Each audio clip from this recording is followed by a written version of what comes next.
You want me to take a compliment? Let's see, what does it say? I love how I can see your nipples through your t-shirt. That's, really, thank you, that's a very nice compliment. Can't tell if that's passive aggressive or. No, I think this is, he's trying to be nice. Like, Are you getting hit on? thank you, Kanui. Oh, you want to see him? So it's important, what's up, dog?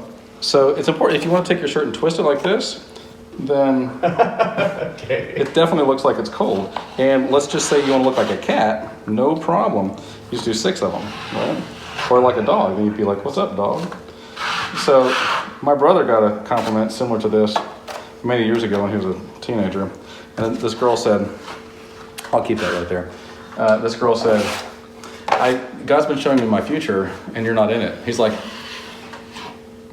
also earlier Kanui goes, hey, here, take a compliment. I'm like, okay, cool, I love compliments. And he's like, gay men find you very attractive. I'm like, I don't know if that's really a compliment. Anyway, so Stuart Stevens was like, hey John, how do you float ceilings? And we're doing it. So Kenny's displaying this because he's truly amazing at floating ceilings.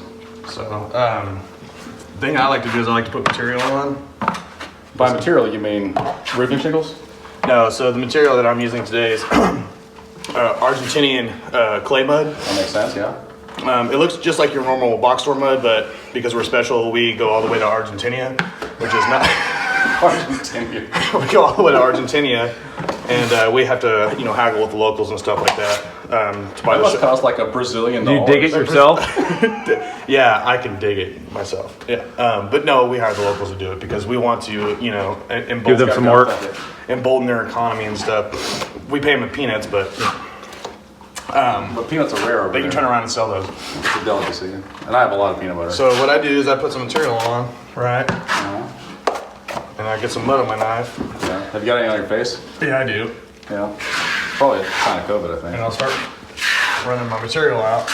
And then right here, start Smoothing it over. smoothing it all over. Take most of the material back off. What about stuff in the middle? The stuff in the middle is should be done by the time you're moving on to another place because the way you drag your knife, you want to have pressure out to the side so you don't leave lines in the middle, if that makes sense. So whenever I'm dragging my knife, I'm dragging the edge out here. Oh, So it floats in the middle so you don't have any lines. I like it. But I feel like I've learned a lot today. yeah. The cool thing about floating ceilings is ceilings are already floating. Because they're suspended up in the air. Yeah, they're suspended up in the air. Now, if you ever hear someone say, they need to float a floor, I would be really. They're heavy. And look, gravity. I'd be really. It's not just a good idea. It's the law. So I've been pretty lazy about making videos and I want to apologize. But Stuart Stevens was asking about mudding the garage ceiling in his garage and kind of what the steps are to texture and everything. So earlier today, we did this room and the kitchen and the dining room. Sorry, this room, the kitchen, and the dining room, and then all this right here. And so it was all popcorn and we floated all that, which means that we skim coated everything and made it smooth. So that's why it looks better than it did significantly. But now we're blowing texture. And so what you do is you mix mud up, right? Just joint compound, and you mix that with water, and then it looks all like that, like soup. So then you pour it in here and this runs down, the air compressor shoots air through it. Oh yeah, sorry.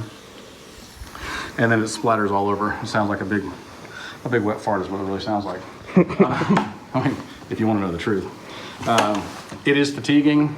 If you want to do it yourself, all you need is an air compressor and a hose and then something to mix up your mud with, like a texture mixer. Yeah, and we're using just a little one like that, so. We're using a pancake compressor, right? I've got a better one, but I didn't bring it. Anyway, this is how you do it. So then you just pull the trigger and aim it up there and it splatters yuck all over the place. So that's how it works.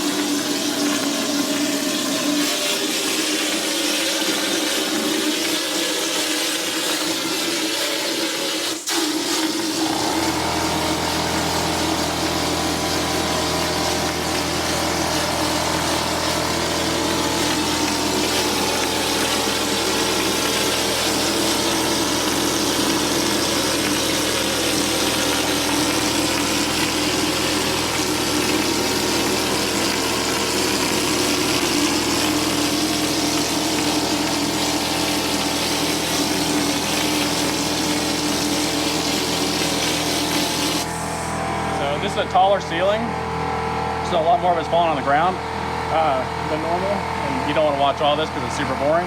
But you want to talk about any jokes or anything, Kenny? So before they invented the crowbar, Crows had to go and drink it home. yeah. Also, tomorrow is not the time to prepare for tomorrow. That's a good lesson in life. All right, I'm gonna blast the rest of this stuff. You can watch it. All right. So the next step, we splattered everything, and then you wait a minute. And when the mud is wet, then it's gray. But then there's little dots that are smaller that turn white when they get dry. And so once those dots get white, then you're ready to drag. And this is a big 24-inch knife. It's real lightweight, it's at the right angle. And so you just like barely drag it down like this. And then that's why this stuff is called splatter drag or knockdown, is because first you splatter it, it looks, kind of rough, but then you drag it down and all of a sudden it looks less rough. So that is how that works. Anything else you want to talk about, Kenny? You got a bunch of good stuff to talk about. I miss you. Whenever you're not around, I'm like, oh, I'm sad. Yeah. And then whenever you are around, I'm like, ooh, let's take advantage of this. Well, I'd like to talk about how you make things sound super easy, but they're really not. True story.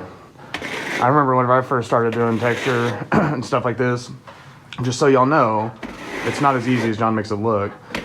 That the hopper is extremely fatiguing. It's heavy. I mean, imagine carrying around a box of Mirko mud, but in an awkward pyramid-shaped funnel. It's about 60 pounds. Yeah, and then dragging it too is also a finesse move. I know he makes it look easy, but it's because he's been doing it for 32 years. You could literally ask John how he does something, and he'll be like, I don't know, because he just does it by muscle memory now. That's awesome. So, Also true story. So, anyways.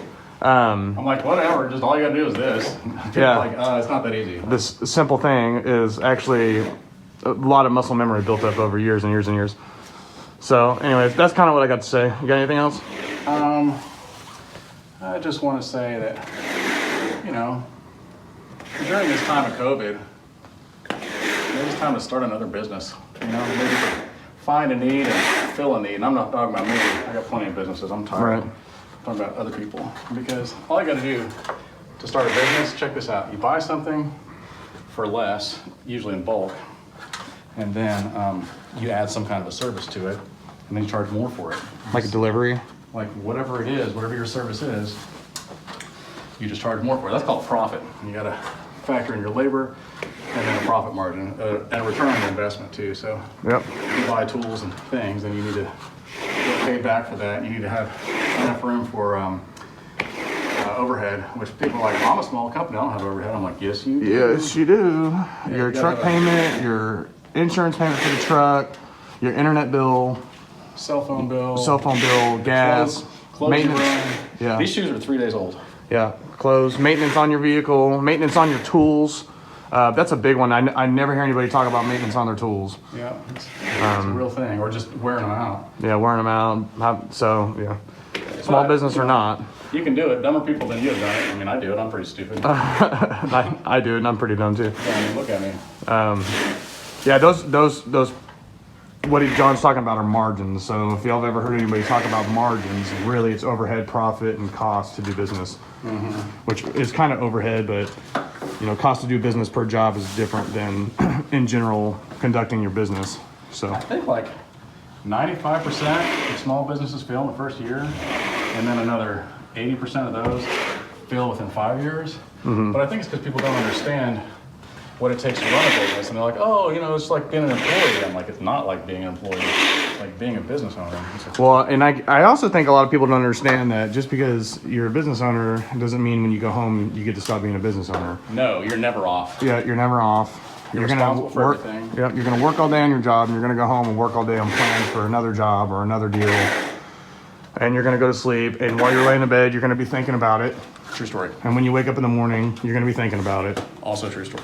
And all that stuff adds years to your Well, I mean, we were laughing earlier, and I think I did actually add years to my life. Not years, but 4 minutes or Yeah. whatever it was. We were definitely laughing pretty hard, and laughter is the best medicine. We're pretty immature, so we were mostly, I'm not gonna Hold lie, on. Look at the way he's standing on this ladder. Don't do that, kids. What is he hanging on to there? I got like claws on my feet like a bird. That's why I don't do crow's feet, because I've already got them. Good morning. So it's a brisk October morning here in Texas. It's probably not over 90 degrees, I don't think. Do you think, Kanui? It's 120 degrees in here. It's definitely warmer in here, but I think outside probably not more than 90, which isn't bad for October. I mean, what, next week is Halloween. We're almost on Christmas. They've already got Christmas trees up, so that's good. So yesterday we mudded all this, and then we textured it, and it looks wonderful, and we're about to paint it. So we had to retape everything off. Kanui did a great job because he's smart, and I just sat here sipping lemonade like usual. So the question I have for you guys is, if you're dating somebody and you find yourself crying all the time, I think you seriously need to ask yourself, am I dating a human or an onion? So the experiment is, I just painted, let's just see. This is a much bigger mask than I would wear like out in the world to protect me from Corona. And then there's this mask. Is there any paint up in my nose or not? Yes or no? My guess is yes. I see a turd. Yeah, that's probably is a turd.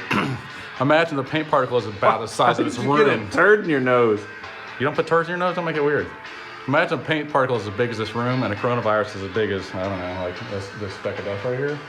So anyway, that's why I don't believe in masks. All right.